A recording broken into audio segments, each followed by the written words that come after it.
this case I want to resize. So now I can rectangle and hold the Shift key and then click on my text. Or I can just draw a marquee around the whole object and that selects everything. I'm going to go ahead and resize it. Now remember, I don't want to go outside the red line because that's my cut area. So there I have it. To cut this design is real simple. It's this little icon right up here. But before we press that, let's go ahead and save our job. So I'll go click on this little icon that says save. I'll put it exactly where I want it. Okay, and then I'll go ahead and call it my first design. And click on save. Now it's all saved and ready to cut. Like I said, it's very simple. You just look for the cutter icon, which is up here. Obviously this looks like a printer, but this looks like a cutter, so I'll go ahead and click that, which will bring me to this window, which asks me how many copies I want. I only want one, so I'll click OK, and this brings me to my controller. Now this menu, or this window, may look very confusing, but what's nice about it is it has this little feature down here which basically is an operational guide. It steps you through each step what settings you should have. So right now it asks me what media type I'm going to be using, and I'm going to be using Bristol. So I'll come up here and I'll click on here on this little pull down menu, and this is all the media and material that has been set up. Perfect settings for what material you're using or you're ready to cut.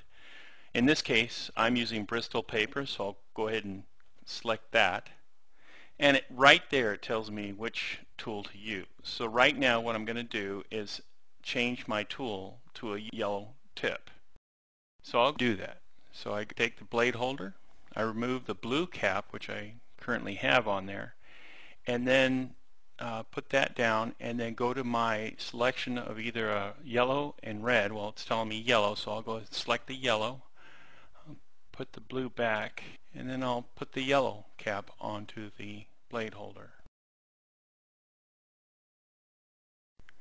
Now that the cap has been replaced with the yellow cap, I can place that into the holder and then twist the knob clockwise to tighten it down. Okay, so now I've switched back to the controller. Now I've switched it to the yellow tip as it told me to. So what do I do next? I select the media type and I switch the tool to yellow, and the next selection will tell me to switch the blade adjustment cap. Well, I've done that, so let's go ahead and click on next, and then it says the design orientation. Now typically when you're running with RoboMaster through the controller, it will pick that up automatically. As you recall, I set the drawing to landscape, and that's exactly what the design orientation is set to. So I'm all set, so I'll click on next and it'll tell me what to do next. Now it says go ahead and load the media on the Graph Robo. Now I've already done that, and I've checked the loading direction as it says here, and I'll click OK. I'll click on next. I don't need registration marks, and then of course I'll click on next, and it says start cutting. So now I can go ahead and just click on this cut and watch the Craft Robo start cutting your design. It'll ask me, am I ready to cut? Is everything okay before I start cutting? And I'll click on OK. Now it may run back and forth as you see here.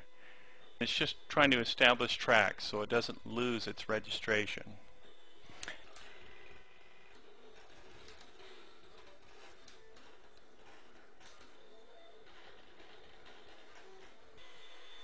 And here we are, we're finishing it up. Now I just press enter, which will unload the sheet, and then I'll take my sheet off, and here is my design. I can take out the letters, and either I can use the letters or I can use the whole rectangle. And you shouldn't be afraid to cut these kind of letters. So be creative as possible. It's a great little product. Now that we know the cutter is connected and is working, we can move on to other segments of this video. Now if you'd like,